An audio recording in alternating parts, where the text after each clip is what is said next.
lakini kuna ibada 5. Kuna ile inaanza saa 11 mpaka saa 1. Labda nianze kuelezea hiyo. Hiyo ibada hiyo yenyewe ina kazi kubwa kabisa kuandaa wale utakao waloga usiku kuanzia saa 6. Na kwenye yale ibada ni kueleza matukio machache yanayofanyika katika ibada hii. Wanachokifanya pale kwamba kila mchawi lazima ataje watu wake 20 atakao waloga usiku kwa majina. Alafu anakuwa na ungo. Anakuwa na ungo. Ule ungo kufanywa madawa lakini ya kichawi, zile nafsi za wale watu 20 zinakuja pale kwenye ule ungo kichawi, lakini zinakuja pale. Kwa hiyo atakachokifanya pale, yule pale anachokifanya, anafanya vitu vitatu, japo sio vizuri sana nivitaje. Cha kwanza anatemia mate. Kama kutemia mate nadhani, lakini si ndio kipi kinaanza. Yaani kuna kutemia mate, anatemia mate kwa maana kuwachafulia siku, kuharibia, yaani kuwa kama takataka machoni pa watu. Alafu jambo jingine wanalolifanya pale ndo tuleke la pili, wanakanyaga zile sura, manake wanakanyaga kwa miguu. Yaani kama kuonyesha kwamba nyie yaani muwe chini, yaani kimafanikio manake muwe chini, yaani muwe takataka, muwe nini. La tatu ambalo sio zuri sana, wanawajambia kuonyesha kwamba hewa chafu, yani wawe kituko machoni pa watu. Kwa hiyo wanawaharibia vile, na wanafanya kafara na wanatoa ibada kabisa ya watoto wachanga, yani kama kafara ya kushinikiza kile ambacho wanachokifanya kile. Wakimaliza hapo sasa, wanakwenda kwenye hatua ya pili. Hatua ya pili wanaangalia karia yako, yani karia yako kwa maana ya unafanya nini katika maisha yako. Kama ni mfanyakazi, manake wanataka kukugonganisha na wafanyakazi wenzako au na bosi wako. Kwa hiyo wanakuwa na vijiti viwili hivi, wanakunuizia, wanavigonganisha vile vijiti kuonyesha kwamba uwe na misukosuko. Kama ni kwenye familia, mke na mume, kuwe na misukosuko. Kama ni kazini, yani ukosane tu na kila mtu. Hiyo inafanyika kwenye ibada ya kwanza, ndio kuanzia saa 11 mpaka saa 1. Kwa maana hiyo sasa, wewe unapokaa huku mtaani, yani kama wewe Mkristo umeokoka na husimamii vitu vya msingi kama kuomba, kusoma neno, vile vitu vya Kikristo, hawa watu wanakuweza, kwa sababu vitu wanavyovifanya vitakuathiri wewe. Na kitu kingine ambacho ukiondoa hizo ibada zingine 4 zilizobaki zinazowapa nguvu kingine ni ile kafara yao. Sikiliza hivi mtumishi. Mungu wa mbinguni awabariki wale ambao wanaguswa na shuhuda hizi. Hakika chombo cha NY TV kimekuwa ni baraka kwangu mimi na huduma yangu, kwangu na familia, kwangu mimi pia na kanisa, na kwa mji mzima naweza kusema wa Shinyanga, kwa sababu tayari kuna watu wamefikiwa, wamesaidika. Kwa hiyo NY TV, Mungu wa mbinguni awabariki sana sana sana. Lakini pia ukiguswa, basi kukitia moyo hiki chombo ambacho kinatembea vijijini na mijini, ambacho hakina usafiri wowote, hamna basikeli, hamna pikipiki, hamna gari. Wanazunguka mikoa yote ya Tanzania na wanafuata vijijini ambako hakuna msaada. Wanatembea kwa pesa zao, wanakuja kwa nauli zao, wanarudi kwa nauli zao. Wakati mwingine wanatindikiwa kabisa, lakini wanajua tunamtumikia Mungu aliye hai. Kwa watu wengine usingeweza kama sio mkono wa Mungu uliowashika na kuwahimiza kufanya. Mimi ni kuombe mpendwa mtazamaji, kama unaguswa kukitia moyo chombo hiki cha NY TV, unaweza kuwabariki gari, usafiri wa aina yoyote. Unaweza ukabariki chochote ambacho Mungu anasema na wewe. Kwa kuwa hii ni madhabahu ya Mungu, basi mimi na imani Mungu huyu wa madhabahu hii ya NY TV atakutana na wewe. Kama alivyokutana na watu huko chini waliosaidika, waliokuwa hawawezi kuonekana popote, Mungu akawainulia watu, wamejengewa makanisa, wameonwa, wamesaidikwa, wameponywa, wametibiwa, wamefanywa vitu vingi sana. Wengine wamepata mpaka scholarship kwenda Marekani, huko Singapore, Ulaya huko, kupitia chombo hiki. Lakini watu wa chombo hawapati chochote zaidi ya sisi tu kuonekana. Mimi nikusihi Mtanzania, mtu wa duniani popote ambapo unatusikiliza, unaweza kufanya kitu kwa ajili ya madhabahu hii. Hawa ni watumishi wa Mungu kweli kweli. Nazungumza kutoka ndani ya moyo wangu, sio biashara, hapana, sio kuwapigia debe. Nimeiona kazi wanayoifanya kwamba ni kazi iliyotukuka. Asante sana. Sisi huko kwenye Ukristo tunatoa inaitwa fungu la 10, yani sehemu ya 10 ya pato lako. Nikueleze mtumishi, mchawi hatoi yani hatoi sehemu ya 10. Mchawi anatoa sehemu ya 60 ya pato.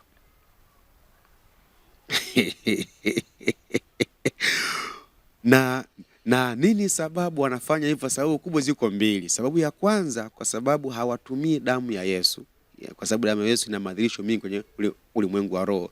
Kwa hiyo wao wanatumia damu aidha za wanyama au za binadamu ambazo ni najisi, yani hazina nguvu kama damu ya Yesu. Kwa hiyo wanaongeza viwango vya juu, kwa sababu lengo ni kumdhibiti mwanadamu yoyote, yani kumfanya chochote wanachokitaka kifanyike kwa mtu kifanyike. Sasa wanaongeza hivyo kwamba kama kuna mtu anatumia damu ya Yesu waweze kumzidi, yani waweze kuingia na kufanya wanachokitaka. Ndio maana wanatoa hivi. Na sababu ya pili wanatoa damu ya Yesu, wanatoa zaidi hivyo, ndio hiyo nimeelezea, yani kuwanasa wale wenye wa Yesu, sasa kwamba wale wana viwango vya juu kwa sababu ya damu ya Yesu. Kwa hiyo wanajiongeza wao ili waongeze nguvu wa kuwanasa. Kwa hiyo wao wanatoa sehemu ya 60 na malengo makubwa kuwaibia watu waliookoka. Kwa hiyo kama wewe umeokoka na kimsingi kama utoi fungu la 10, madhara lazima upate. Utaonekana kiroho umeokoka, lakini kimaisha unaibiwa. Wale wanapata nguvu ya kukuingilia. Wakisema watu mimi nimeokoka, ni kwa hiyo roho, lakini nafsi, kwa maana maisha yako, wanapata nguvu ya kuyashambulia. Na wanafanya hivyo lengo nini? Wanafanya hivyo lengo kukuonyesha kwamba Yesu hafai kitu. Yani wanakuharibia hivyo, ufike sehemu umweke Yesu pale, useme hivi, toka nimeokoka nimepata nini? Mbona maisha yangu mbona yako chini? Mbona maisha yangu yako hivi? Yani matokeo yake upate wazo la kwenda kwa waganga au la kumwacha Yesu. Kwa ndio maana wanakuharibia, kwa sababu roho hawezi wakaigusa, kwa sababu yenye manake ni ya Mungu, lakini maisha yako haya mengine wana uwezo wa kuyaingilia na kukuharibia. Lengo ni kukushinikiza uachane na Yesu. Kwa hiyo wanatoa 60%, kwa maana kuwa na uwezo. Kwa mfano nikulisha nyuma kule nilikotoka kule kwenye Uislamu, kwenye majini yetu sisi, mtumishi, kwenye chuma ulete, kulikuwa na vitu viwili. Nielezee kimoja ambacho tulichokuwa tunakitumia. Cha kwanza ambacho tulikuwa tunatumia, tulikuwa kuna nyani. Kwenye uchawi kuna kitu kinaitwa elimu ya maumbo, uwezo kujibadilisha kuwa mbwa, kuwa paka, kuwa nani. Elimu ya maumbo inaitwa. Huko chuo cha maarifa kuzimu kuna chuo cha maarifa, sijaelezea kuhusu kuzimu. Kwa maana hiyo sasa una uwezo wa kujigeuza wewe ukawa mnyama, lakini sasa kwa mimi level yangu mimi ilikuwa ni ya kimajini, kwenda mtumia jini na mpandikizia katika nyani kwa pasipo kuonekana, na mtuma kwenye maduka. Kwa maana hiyo kila saa 7 mchana lazima apite kwenye maduka yote ya ile eneo kuchukua hela, naye taka ni shilingi ngapi kwenye kila duka, anachomua ile tu nilipata. Kwa hiyo ndani sasa lilikuwa na sanduku naita jeneza, kulikuwa na kwa hiyo ikifika saa 7 ukifungua vile hela zimejaa kibao. Sasa huyo mtu umwambie aokoke aache ni ngumu. Ndio maana wanashinikiza kwa namna yoyote, wanatetea ile imani, kwa sababu wao wanapata faida. Sasa kama unapata faida, mfano kama wewe umekaa huko na umepata pesa nyingi, umefaidika na nini mpaka hapo? Hapo hilo ndo ajabu yenyewe. Ajabu yenyewe, kwa sababu pesa zinazopatwa kichawi uwezi ukazitumia sana kwenye maisha ya hapa duniani. Zenyewe unatumia kwa ajili ya kununua vifaa vya kichawi. Kwa mfano ndege za kichawi, unaviona zile ndege, mtumishi wa Mungu, unaviona kwa mfano kama ungo, na tumezoea kujua ungo, lakini ungo ni kwa malena, yani ungo ni kwa wale wachawi ambao sio wale mastafu. Lakini kuna vifaa vingi sana ambavyo vinavitumika kichawi, ambavyo kule mtumishi kuna kitu paka kitu basi ipo kule ambako ni kijiko hiki mnachulia chakula sisi kote kule basi, na unanunua kwa hela nyingi, milioni zaidi ya 300. Yaani sio 300, zaidi ya 300. Kwa hiyo ndo zinatumika kule, kwa sababu na kwenye kule pia unapofanya kazi hiyo sasa nakwenda kuzimu sasa ukijiconnect maana yake sasa. Kwa hiyo unalipwa. Sasa lakini pesa zake na hela nyingi tu, lakini huwezi ukazitumia huko, maana yake zenyewe zinatumia kwa ajili ya kwenye generation ile, kwenye mwelezo ule kununua kwa mfano kama kuna kitu kinaitwa kamera. Sisi tunatumia kamera hizi, wao wana kamera jicho la mtoto mchanga, ndo kamera za kichawi. Hela nyingi, mamilioni ya hela, sio milioni 100 ngapi huko. Kwa maana yake kwa hiyo unakuta zinazunguka kwenye issue ile ile, kwenye kazi ile ile, kamera za kichawi, lakini pia kuna antena za kichawi, vile vitendea kazi vile kazi. Kwa hiyo pesa, yani kwa kifupi haina faida. Yes, haina faida kwa maana ya kwamba unatumikishwa sana, lakini kwenye mfumo ule wa kwao, lakini faida duniani. Mimi nimekuja kuona faida baada ya kuokoka. Kwanza amani ya Kristo, lakini ninakuwa na uhuru kufanya nalotaka. Lakini pia siamlishwi, yani kwa sababu kule kama nimekwambia ibada 5 manake ni lazima utake usitake, kafara wakitaka chochote kuanzia kulingana na level yako. Unaweza kwa mfano kama wale waganga unaambiwa toa wateja zako, unaambiwa labda kwenye kila wiki ya kwanza ya mwezi wateja 10 wa kwanza ni kafara, naambiwa. Kwa hiyo ni lazima ufanye. Ikitoka hapo unaambiwa ndugu zako, taanza ndugu zako, baadaye itakuja kwenye familia yako, mtoto wako, mke wako. Lakini ukishapanda majorities, ukamana kwenye gari sasa, upindue gari, upindue meli, upindue ndege, fanya hivyo. Kwa hiyo ni hasara mtupu, yani hakuna faida. Lakini kwa Yesu huku la mstare, la mstare, hakuna kafara. Mungu ndo anakubariki wewe, Mungu ndo anakusaidia, Mungu anakuwezesha maisha ya amani, unafurahi pamoja na wananchi kwa ujumla. Kimsingi kwa Yesu kuna maisha ya raha sana. Ibada ya pili, ndio maana nisema hizo ni ziko tofauti. Ibada ya pili tunasema nisizitaje zote, lakini ibada ya pili yenyewe inaanzaga saa 2 asubuhi, saa 2:15 hivi. Tunasema je, nisizi nani zote, siwezi kuzikumbuka zote, lakini zile ambazo unazikumbuka, kwa sababu nimeona kwamba hii ya kwanza umeelezea vizuri, ina vitu vingi vya msingi ambavyo tunatakiwa kuvifahamu. Kwa sababu unapotambia kwamba asubuhi wanaomba ili kuloga usiku, inatusaidia hata sisi, hata anayefuatilia itamsaidia kujua hata wewe namna ya kuweza kuomba. Labda ni kueleza ile ibada mchana ya saa 7. Ya saa 7 na inafanyika lisali moja. Ile ibada ile ya mchana ile inatumika kwa ajili ya kuomba msaada na ulimwengu wa roho wao, kwa maana majini. Ukumbuka level ya kichawi. Kwa hiyo hiyo saa 7 majini yana, kwa imani ile manake majini yanashuka kuwapa support wale wachawi kwenye kazi yao ya kuroga. Yes, kwa maana ndio wanasema kwenye kila ibada ina kazi yao. Kuna ibada nyingine ya kuandaa vitu vya kulogea vile, vya kuviweka wakfu na kuviweka tayari. Kwa hiyo kwenye kila ibada zote 5 yani zina malengo yao yote, lakini yanaandaa kuloga usiku. Zote hizi yani zinaandaa maandalizi ya kuloga usiku. Sasa wewe Mkristo kama hujaomba utakutana nao. Kama hujajikabidhi kwa Mungu vizuri utakutana nao. Kwa hiyo kwa maana hiyo sasa wanaweza wakakusababisha vitu vingi kuvifanya kwako. Yes. Jambo la mwisho ambalo pengine ningetamani ulisisitize na ulitolee ufafanuzi ni kwa habari ya jinsi ambavyo umesema kwamba mtu anapookoka kama ni mchawi. Ya sasa tunazungumzia sana wachawi hawavunji maagano. Pengine hayo maagano tupate ufafanuzi, ni yapi ambayo yanafanyika na wanatakiwa yavunje? Hiyo mtumishi hapo ni parefu sana pia. Ni parefu sana. Nianze kwa kusema hivi, mtumishi wa Mungu, kwamba mwanadamu ana vitu vitatu. Ana roho, ana nafsi, na ana mwili. Roho inatumika kwa ajili ya kufanya mawasiliano na ulimwengu wa roho, iwe wa Mungu au wa shetani. Alafu nafsi ndiyo ina kazi ya kushughulika na maisha ya mwanadamu hapa duniani, mafanikio yake au tuseme hatima ya mwanadamu hapa duniani.